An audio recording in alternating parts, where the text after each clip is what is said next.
الحمدللہ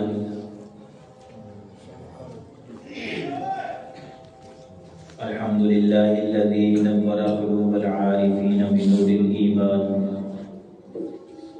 اما بعد فاعوذ باللہ من الشیطان الرجیم بسم اللہ الرحمن الرحیم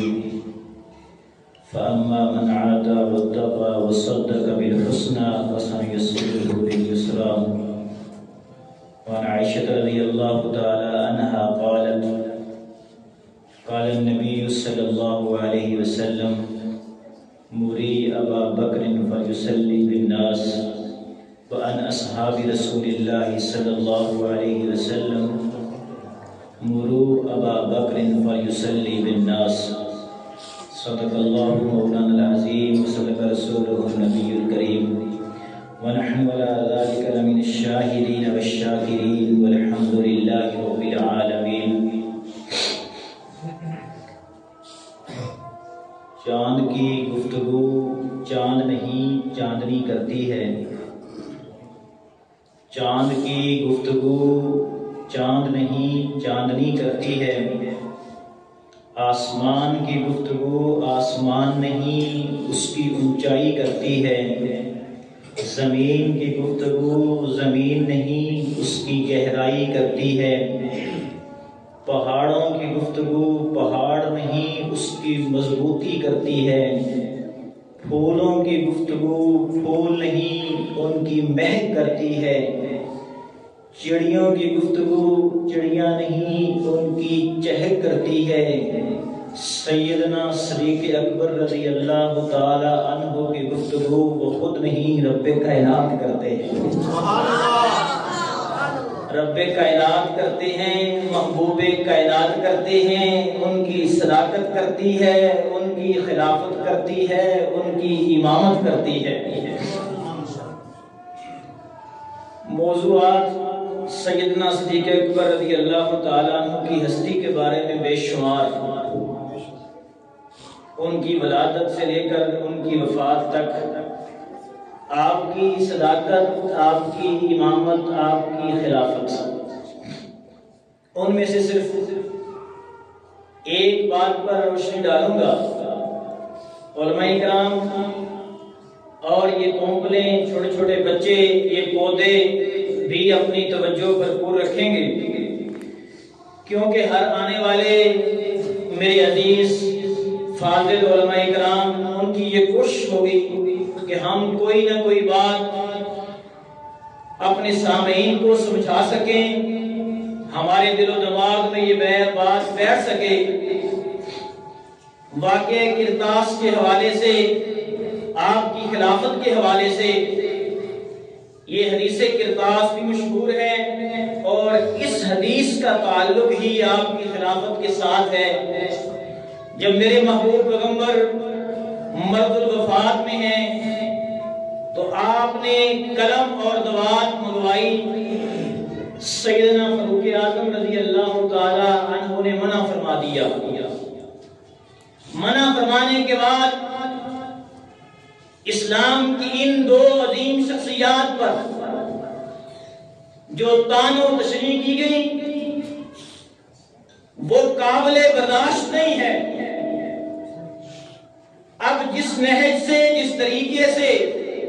جس موقع کی مناسبت سے سیدنا فاروق اعظم رضی اللہ تعالی عنہ نے روکا، اس سے بے شمار نکات نکلتے ہیں۔ پہلی بات کہ پیغمبر علیہ السلام مرض وفات میں ہیں، ایک حالت تندرستی ہوتی ہے۔ محدثین جب کسی حدیث کو لیتے ہیں تو ان تمام پہلوؤں کو مد نظر رکھتے ہیں۔ مرض وفات کی بات اور ہوتی ہے، تندرستی کی بات اور ہوتی ہے۔ دوسری بات کہ سیدنا عمر فاروق رضی اللہ تعالی عنہ فرما رہے ہیں حسبنا کتاب اللہ، ہمیں اللہ کی کتاب کافی ہے۔ تیسری بات میرے پیغمبر کا اپنے اصحاب پر اعتماد، کہ میرے اصحاب کو مجھ پر اعتماد کتنا ہے۔ چوتھی بات کہ سیدنا فاروق اعظم رضی اللہ تعالی عنہ کے ذہن میں، ان کے دل و دماغ میں جب یہ بات تھی جو میں نے حدیث مبارکہ نقل کی ہے، میرے پیغمبر حالت مرض میں ہے، مرض وفات میں ہے،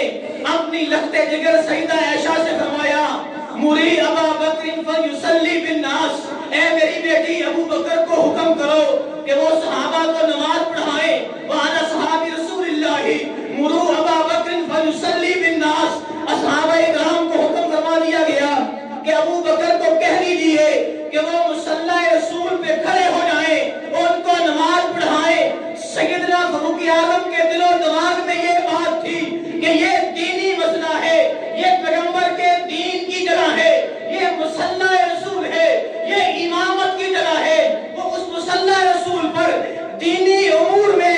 دین کے معاملے میں جس شخص کو پیغمبر نے معمول کر دیا ہے، ہم آمنا مصدقنا، اس بات کے اوپر ایمان لے آئے ہیں کہ دنیاوی امور میں خلافت کے معاملے میں بھی ہمارا امام ابو بکر صدیق ہے۔ صرف یہ بات باغ فتح کے بارے میں گزارش کروں گا مولانا سمیع اللہ فاروقی صاحب سے۔ اب اس بات کو سمجھیں، وہ کہتے تھے نا کہ لکھنا چاہتے تھے، سیدنا فاروق اعظم رضی اللہ تعالی عنہ نے روک دیا۔ ایک سوال بس ذہن میں رکھ لیں، اس کا جواب ہے۔ روکنے کا سوال وہ کریں گے، جواب ہم دیں گے کہ نبی کریم صلی اللہ علیہ وسلم نے اپنی زندگی میں مصلی رسول پر کس کو کھڑا کیا تھا؟ سیدنا ابو بکر صدیق رضی اللہ تعالیٰ عنہ۔ یہ دینی معاملہ تھا یا دنیاوی؟ دینی معاملے میں صحابہ کرام ابو بکر کو اپنا امام تسلیم کر چکے ہیں، کہو بے شک۔ اب حکومتی معاملے میں وہ بیچارہ اس بات کو جا رہا ہے، وہ تو صرف دنیاوی معاملہ تھا، خلافت کا معاملہ تھا۔ جب اتنا اہم اور نازک مسئلہ سیدنا صدیق اکبر رضی اللہ تعالی عنہ کے سپرد کر دیا گیا، تو پھر اس کے بارے میں جو بعد میں آنے والا ہے، سیدنا علی رضی اللہ تعالی عنہ نے ان کی خلافت کے دور میں ان کی امامت میں نمازیں ادا کی ہیں، ان کے ہاتھ پر بیعت کی ہے۔ بس یہی کہوں گا، جڑا حق نہیں مندا حیدر